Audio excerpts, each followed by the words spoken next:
दोस्तों good morning. जैसा कि आप देख सकते हैं, आप लोग हम पिछले वीडियो में बताए थे कि मतलब सबसे पहला जो हम लोगों का टारगेट रहने वाला है वो है सिलेबस का। सिलेबस हम लोगों को क्या करना था, रीड करना था, राइट करना था और उसको समझना भी था। तो आइए आज हम लोग देखते हैं सबसे पहले यूपीपीएससी मतलब प्रीलिम्स का। ये टोटल सिलेबस जो है वो प्रीलिम्स का है, मेंस का नहीं है अभी। तो यहाँ पर हम लोग देख सकते हैं सबसे पहले यहाँ पर बात किया गया है राष्ट्रीय एवं अंतर्राष्ट्रीय महत्व की सामयिक घटनाएं, यानी ये किसका बात कर रहा है, करंट अफेयर्स का। करंट अफेयर्स हम लोग को कौन कौन सा करना है, नेशनल और इंटरनेशनल दोनों करना है। फिर सेकंड मतलब दूसरे नंबर पर ये क्या बात कर रहा है, दूसरे पर बात कर रहा है भारत का इतिहास एवं भारतीय राष्ट्रीय आंदोलन, एवं क्या बात कर रहा है, भारतीय राष्ट्रीय आंदोलन। तो यहाँ पर आप लोग देख सकते हैं कि भारत का इतिहास, भारत के इतिहास में हम लोग कौन कौन सा इतिहास पढ़ेंगे, तीनों इतिहास, ये प्राचीन इतिहास, मध्यकालीन इतिहास और आधुनिक भारत। और इसी में दिया एवं भारतीय राष्ट्रीय आंदोलन। तो भारतीय राष्ट्रीय आंदोलन आधुनिक इतिहास का भाग है, इसलिए हमको मतलब ये अलग से भी दे दिया, इसलिए आधुनिक भारत का इतिहास सबसे महत्वपूर्ण हो गया है। इसको हम लोग को सबसे ज़्यादा ध्यान देना है। ध्यान तो तीनों पर देना है, लेकिन मतलब आधुनिक भारत का इतिहास थोड़ा ज़्यादा ही पढ़ना है। फिर इसमें दिया है भारत एवं विश्व का भूगोल। तीसरे नंबर पर दिया है जो वो सिलेबस का पार्ट है, भारत एवं विश्व का भूगोल। अब इसमें बता दिया गया क्या क्या पढ़ना है। यहाँ पर बताया है भारत एवं विश्व का भौतिक भूगोल। यहाँ पर भौतिक भूगोल भी पढ़ना है, सामाजिक एवं आर्थिक भूगोल। भारत एवं विश्व का भौतिक, सामाजिक एवं आर्थिक भूगोल, मतलब ये भूगोल भी बता दिया है। इसमें भी भारत एवं विश्व का दोनों पढ़ना है भूगोल हम लोगों को। और इसमें सामाजिक, आर्थिक, भौतिक सारा भूगोल, मतलब सबके बारे में जानकारी रखनी है। फिर चौथे नंबर पर बात कर रहा है, यहाँ पर जो बता रहा है भारतीय राजनीति एवं शासन, संविधान, राजनीतिक व्यवस्था, पंचायती राज। देखिए यहाँ पर पंचायती राज बताया है अलग से, इसको भी पढ़ना है। लोक नीति, आधिकारिक मुद्दे मतलब राइट इशू आदि। तो ये जो है हमारा ये पॉलिटी का भाग है, ये मतलब पॉलिटी यानी राज्य व्यवस्था में हम लोग पढ़ेंगे तो उसमें सब मिल जाएगा। ये पंचायती राज, इस पर भी ज़्यादा ही फोकस करने की ज़रूरत है। फिर दिया है आर्थिक, ये जो है हम लोग का इकोनॉमिक्स का सेक्शन आ गया है। तो फिर क्या करा है, आर्थिक एवं सामाजिक विकास, सतत विकास।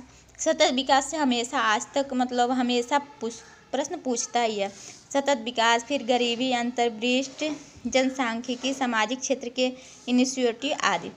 तो ये हमारा हो जाएगा इकोनॉमिक्स का भाग है ये। फिर आ जाता है पर्यावरण, ये क्या हो जाएगा, इन्वायरमेंट एंड इकोलॉजी।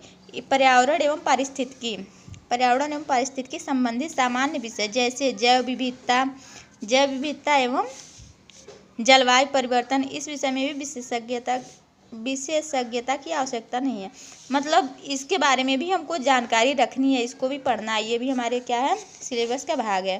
फिर आ जाता है सामान्य विज्ञान। सामान्य विज्ञान में हम लोगों को तीनों विज्ञान कवर करना है, जैसा कि मतलब फिजिक्स, केमिस्ट्री, बायोलॉजी, ये तीनों करना है। फिर आ गया यूपी स्पेशल। इस बार 2024 वाले प्रीलिम्स में तो प्रश्न नहीं आया था, लेकिन ऐसा नहीं है कि आएगा नहीं, आता रहा है, इससे पहले भी आया है। तो यूपी स्पेशल भी महत्वपूर्ण है, और जैसा कि देखा जाए पेपर 5 और 6 यूपी स्पेशल का ही है पूरा, तो इसलिए यूपी स्पेशल भी ज़रूरी ही है। तो यहाँ पर अब हम लोग वही मतलब जो आप ऊपर का वो है वही किए। करंट अफेयर्स में देखिए राष्ट्रीय और अंतर्राष्ट्रीय दोनों कवर करना है। भारत के इतिहास में प्राचीन, मध्यकालीन, आधुनिक पर यहाँ हम लिखे हुए हैं मोस्ट इंपॉर्टेंट, मतलब राष्ट्रीय आंदोलन वहाँ ऊपर, जैसे कि आप लोग यहाँ पर देख सकते हैं भारतीय राष्ट्रीय आंदोलन अलग से दिया हुआ है। तो इसलिए हम लोग को क्या करना है, सबसे महत्वपूर्ण भाग जो है वो आधुनिक इतिहास है, इसको कुछ ज़्यादा ही कवर करना है, ठीक है। तो फिर ये रहा, ये जो सिलेबस है वो अभी जीएस पेपर 1 का है। ये क्या है, जीएस पेपर 1 का सिलेबस है। जीएस पेपर 1 का सिलेबस है। अब आइए हम लोग देखते हैं जीएस पेपर 2 का। अब ये है जो ये जीएस पेपर 2 का सिलेबस है, जिसको हम लोग क्या बोलते हैं, सी सेट भी बोलते हैं। इसमें सबसे पहला टॉपिक है जो है कंप्रीहेंशन किस में पूछेगा, हिंदी और इंग्लिश दोनों में पूछेगा। इसमें पैराग्राफ दे देता है, हिंदी में पैराग्राफ दे देगा, फिर उससे प्रश्न पूछ लेगा, इंग्लिश में दे देगा, मतलब कंप्रीहेंशन जो पूछेगा हिंदी और इंग्लिश दोनों में पूछेगा। फिर है logical reasoning and analytical ability, ये रीजनिंग का ही भाग है। फिर दिया interpersonal skills including communication skills, मतलब जो बात करने का स्किल है वो सारा सही होना चाहिए।